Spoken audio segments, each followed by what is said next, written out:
నమస్తే. ప్రస్తుతం మనతో పాటు సీనియర్ జర్నలిస్ట్ దాము బాలాజీ ఉన్నారు. ఆయనతో మాట్లాడదాం. నమస్తే సార్.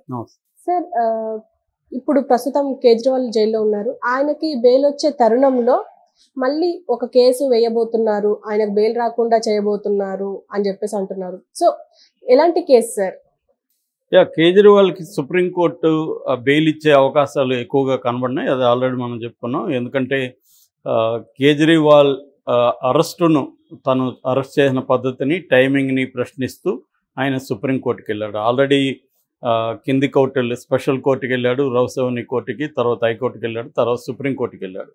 సుప్రీంకోర్టు ఏం మాట్లాడిందంటే కేజ్రీవాల్ మీద ఈ పెట్టిన కేసు ఎప్పుడో 2022 ఆగస్టులో పెడితే ఇప్పుడు ఎందుకు అరెస్ట్ చేశారు? మామూలుగా అయితే పిఎంఎల్ఏ చట్టం, prevention of money laundering act చట్టం ప్రకారం 365 డేస్లో కేసుని మీరు కంప్లీట్ చేయాలి. మీరు అది చేయకుండా ఎలక్షన్ ముందుకు ఎందుకు ఆయన చేయాల్సి వచ్చింది అంటే వీళ్ళు ఆయన అనేకసార్లు 9 సార్లు పిలిస్తే రాలేదు అని. 9 సార్లు పిలిస్తే రాకపోతే అరెస్ట్ చేయాల్సిన పరిస్థితి ఏమైనా ఉందా, వేరే మార్గాలు లేవా అనేది కూడా సుప్రీంకోర్టు అడిగింది. కేజ్రీవాల్ కూడా ఎవరినైనా పంపించి ఉండొచ్చు, వర్చువల్గా నన్ను విచారించి ఉండొచ్చు, ఏ రకమైన ఆధారాలు లేకుండా నన్ను కావాలని ఎన్నికల్లో నన్ను పార్టిసిపేట్ చేయనీయకుండా మోడీ ప్రభుత్వం ఇచ్చేసిందని చెప్పింది. అది నిజం కూడా. కేజ్రీవాల్ చెప్పిన ఆరోపణలు వాస్తవం ఉంది. ఎందుకంటే కావాలనే టైం చూసి ఇప్పుడు అరెస్ట్ చేశారు. ఎందుకంటే నేషనల్ వైడ్గా కేజ్రీవాల్కి కొంత నార్త్ ఇండియాలో బలం ఉంది. ఆల్రెడీ ఢిల్లీలో ప్రభుత్వం ఏర్పాటు చేశారు, పంజాబ్లో ప్రభుత్వం ఏర్పాటు చేశారు, గుజరాత్లో 14% ఓట్లు వచ్చాయి, గోవాలో 2 అసెంబ్లీ సీట్లు ఉంటాయి. ఇలాగా కేజ్రీవాల్కి నార్త్ ఇండియాలో బలం ఉంది. మిస్టర్ క్లీన్ ఇమేజ్ ఉంది ఆయనకి. తర్వాత ఆయన బీజేపీ కంటే కూడా స్ట్రాంగ్ హిందుత్వవాది. ఇవన్నీ ఉన్నాయి కాబట్టి ఆయన్ని ఎదుర్కోవాలంటే ఓన్లీ అవినీతి కేసులు ఆయన ఇరికిచ్చి దీంట్లో పెడదాము అన్న ఇది కనిపిస్తుంది క్లియర్గా ఆ కేసుని. ఎందుకంటే నేను డీప్గా స్టడీ చేసే కాబట్టి నాకు కూడా క్లియర్గా ఇది అనిపిస్తుంది.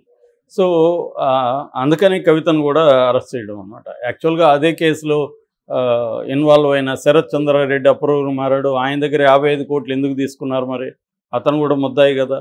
ఒక ముద్దాయి దగ్గర మేము ఫండ్ తీసుకోమని చెప్పాలి కదా బీజేపీ, మరి ఎందుకు 55 కోట్లు తీసుకుంది? అక్కడే క్లియర్గా అర్థమవుతుంది. అంటే వాళ్ళని బెదిరించి, వాళ్ళని టార్చర్లు పెట్టి, చాలామందిని అప్రూవల్ మార్చి, అప్రూవల్ స్టేట్మెంట్లు మీద ఆధారపడి వీళ్ళని అరెస్ట్ చేస్తున్నారు అన్న ఇది మనకి ప్యాటర్న్ మొత్తం ఈడీ కేసులు చూస్తే మనకు అర్థమవుతుంది. ఈవెన్ వివేకానంద రెడ్డి కేసులో కూడా అదే జరిగింది. అతన్ని వీళ్ళందరినీ బెదిరించారు, కొట్టారు, టార్చర్ చేశారు, నెలల తరబడి పెట్టుకున్నారు ఢిల్లీలో. సో వీళ్ళందరూ కోర్టులో కూడా కేసులు వేశారు దాని మీద, సిబిఐ మీద. సో సిబిఐ అయినా, ఈడీ అయినా, ఎన్ఐఏ అయినా, ఇవన్నీ నేషనల్ ఇన్వెస్టిగేటివ్ ఏజెన్సీలు అంతా కూడా కేంద్ర ప్రభుత్వంలో ఏ పార్టీ ఉంటుందో ఆ పార్టీకి అనుగుణంగా పనిచేస్తున్నారన్న విమర్శలు ఎప్పటి నుంచి ఉన్నాయి, మనకి చూస్తున్నా కూడా అది కనిపిస్తూ ఉంది. సో ఆ యాంగిల్లో కేజ్రీవాల్ అరెస్ట్ను ప్రశ్నించిన సుప్రీంకోర్టు. రెండోది సెక్షన్ 19 ఆఫ్ పిఎంఎల్ఏ చట్టంలో 19 సెక్షన్ ప్రకారం ఎవరి మీదైనా ఒక కేసు పెడితే అతను నేరం చేశాడని ప్రూవ్ చేయాల్సిన బాధ్యత ఇన్వెస్టిగేటివ్ ఏజెన్సీ మీద ఉంటుంది. అదే సెక్షన్ 45 ప్రకారం బెయిల్ ఇవ్వాలంటే మాత్రం నేను నేరం చేయలేదని ప్రూవ్ చేసుకోవాల్సిన అవసరం ముద్దాయి మీద ఉంటుంది. సో ఈ 2 తేడాను కూడా సుప్రీంకోర్టు చెప్పింది. అందుకనే బెయిల్ కోసం ఆయన కేజ్రీవాల్ ట్రై చేయలేదు. కేజ్రీవాల్ అరెస్టును మాత్రం ప్రశ్నించాడు. ఇప్పుడు అరెస్ట్ని గురించి ప్రశ్నించాడు అంటే తెలివిగానే కేజ్రీవాల్ చేశాడు. ఎందుకంటే అరెస్టుని ఎందుకు చేశామనేది ప్రూవ్ చేసుకోవాల్సిన బాధ్యత ఈడీ మీద ఉంటుంది. సో అందుకని ఇప్పుడు సుప్రీంకోర్టు ఏంటంటే ఎన్నికల ముందు ఆయనకి మధ్యంతర బెయిల్, రెగ్యులర్ బెయిల్ కూడా కాదు, మధ్యంతర బెయిల్ ఇవ్వడానికి నేను రెడీ అయ్యామని అన్నట్టుగా చెప్పింది. దాన్ని ఎలా అడ్డుకోవాలన్న ప్లాన్ ఇప్పుడు బీజేపీ వేసింది. సో దీనికి కేజ్రీవాల్ మీద ఇంకొక వేరే కేసు పెట్టాలన్న ప్లాన్తో బీజేపీ ఒక పావు కదిపింది. అదేంటంటే ఢిల్లీ లెఫ్టినెంట్ గవర్నర్ అంటారు. ఢిల్లీకి రెగ్యులర్ గవర్నర్ ఉండరు, లెఫ్టినెంట్ గవర్నర్ ఉంటారు. ఆ governor V K Saxena. Delhi liquor scam పెట్టింది కూడా ఆయనే కేసు. ఆయన ద్వారా ఆయనే సిబిఐకి కంప్లైంట్ చేశాడు. ఇప్పుడు ఆయన హోంశాఖకి కంప్లైంట్ చేశాడు, ఇతని మీద కేసు పెట్టండి అని. ఆ కేసు ఏంటంటే world Hindu federation of India అనే ఒక సంస్థ తరపున అషు మోంగియా అనే ఒక అతను కంప్లైంట్ ఇచ్చాడు. కేజ్రీవాల్ 134 కోట్లు 6 ఫర్ జస్టిస్ అనే సంస్థ దగ్గర తీసుకున్నాడు. సో ఇప్పుడు నేను ఫర్ ఎగ్జాంపుల్ మోడీ 150 కోట్లు తీసుకున్నాడు ఒక దగ్గర అని నేను కంప్లైంట్ ఇస్తే మోడీని అరెస్ట్ చేస్తారా? ఎవరిని అరెస్ట్ చేయరు అలా కంప్లైంట్లు ఇస్తే. కానీ ఈ కంప్లైంట్ బేస్ చేసుకొని గవర్నర్ జనరల్ లెఫ్టినెంట్ గవర్నర్ హోంశాఖకి కంప్లైంట్ చేశాడు. ఇప్పుడు హోంశాఖ దీని మీద ఈ రోజు రేపట్లో కేసు పెట్టే అవకాశం కనిపిస్తుంది, పోలీసులకి ఇస్తుంది. అంటే ఇది దీనికి ఆ హిందూ సంస్థకి దగ్గర ఏం ఆధారాలు ఉన్నాయంటే, ఎవడో పన్ను అని ఒకడు ఉన్నాడు అమెరికాలో, వాడు ఖలిస్తాన్ ఉగ్రవాది.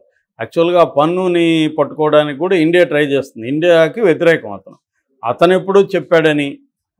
ఎవరు కేజ్రీవాల్ ఈ 6 for Justice దగ్గర డబ్బులు తీసుకున్నాడు. ఎందుకు తీసుకున్నాడంటే దానికి కారణం ఏంటంటే 1993లో ఢిల్లీ అల్లర్లు జరిగాయి. ఆ ఢిల్లీ అల్లర్లలో సిక్కు తీవ్రవాదులు పాల్గొన్నారు. ఆ సిక్కు తీవ్రవాదులు బాంబు బ్లాస్ట్ చేశారు. అందులో ఒక అతన్ని అరెస్ట్ చేశారు, దేవేంద్ర సింగ్ బుల్లార్ అనే అతన్ని అప్పుడు అరెస్ట్ చేశారు. అతనికి స్పెషల్ కోర్ట్ ఏమో ఉరిశిక్ష వేసింది. తర్వాత సుప్రీంకోర్టు ఏమో దాన్ని మరణశిక్షగా మార్చింది, యావజ్జీవ కారాగార శిక్షగా మార్చింది. సో అతను జైల్లో ఉన్నాడు. అతనికి క్షమాభిక్ష పెట్టి బయటికి తీసుకొచ్చే దానికోసం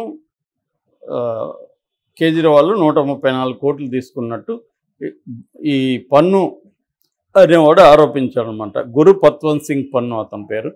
అతను ఆరోపించినాడు. దాన్ని బేస్ చేసుకొని హిందూ సంఘం కంప్లైంట్ ఇస్తే దాన్ని బేస్ చేసుకొని లెఫ్టినెంట్ గవర్నర్ ఇప్పుడు హోంశాఖకి ఇచ్చాడు. ఇది క్లియర్గా మనకు స్కీమ్ కనబడుతుంది.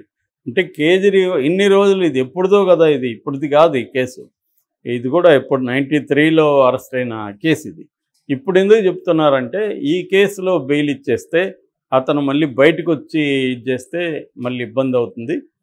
ఎన్నికల్లో మామూలుగా లెవెల్ ప్లేయింగ్ గ్రౌండ్ అనేది ఇంపార్టెంట్. అందరికీ సమాన అవకాశాలు ఉండాలి, అన్ని రాజకీయ పార్టీ నాయకులు సమాన అవకాశాలు ఉండాలి. కానీ కేజ్రీవాల్కి లేకుండా చేయడం కోసమే ఎన్నికల ముందు కావాలని అరెస్ట్ చేసింది మోడీ ప్రభుత్వం. ఇక్కడే మోడీకి అమిత్ షాలు కావచ్చు, కేంద్ర ప్రభుత్వానికి కావచ్చు, లేకపోతే బీజేపీ పార్టీకి ఒక భయం కనిపిస్తుంది. అంటే మనం ఈసారి ఎన్నికల్లో గెలవలేమేమో అని వాళ్ళు ఏం చేస్తున్నారంటే ఇష్టం వచ్చిన పద్ధతిలో ప్రతిపక్షాలని కంట్రోల్ చేయడం కోసం అనేక రకాల స్కీమ్లు ఎంచుకుంటున్నారు. ఇవన్నీ లీగలా అంటే లీగలే. ఇప్పుడు అందరూ చంద్రబాబుని అరెస్ట్ చేసిన లీగలా కాదంటే లీగలే. కానీ జగన్ ఎందుకు విమర్శిస్తున్నారు అందరూ? కక్ష కట్టాడని. అందరూ లీగల్గానే చేస్తారు. అంటే చట్టాలని తమకు అనుకూలంగా ఉపయోగించుకునే పద్ధతి కనిపిస్తుంది. అమిత్ షా హోమ్ మినిస్టర్ని చిదంబరంని అరెస్ట్ చేసి మళ్ళీ 3 నెలల లోపల పెట్టారు. సో ఇదంతా వెండెట్టా పాలిటిక్స్ అంటారు. ఈ వెండెట్టా ప్రతీకార రాజకీయాలు, ఈ ప్రతీకార రాజకీయాల్లో భాగంగా జరుగుతున్నాయి. సో కేజ్రీవాల్ని అరెస్ట్ చేయడం ద్వారా తమ విన్నింగ్ అవకాశాలని పెంచుకోవడం కోసం కృషి చేస్తుంది. దీనికి ఇప్పుడు సుప్రీంకోర్టు అడ్డుపడుతుంది. సుప్రీంకోర్టుని ఏమి చేయలేక ఇంకొక కేసులో ఇతను ఇరికిస్తే మళ్ళీ ఇతను రెడ్డొచ్చి మొదలలాగా మళ్ళీ లీగల్ ప్రాసెస్ స్టార్ట్ చేసుకోవాలి, మళ్ళీ కోర్టులో వేయాలి. సో ఇది ప్రాబ్లము ఉందన్నమాట.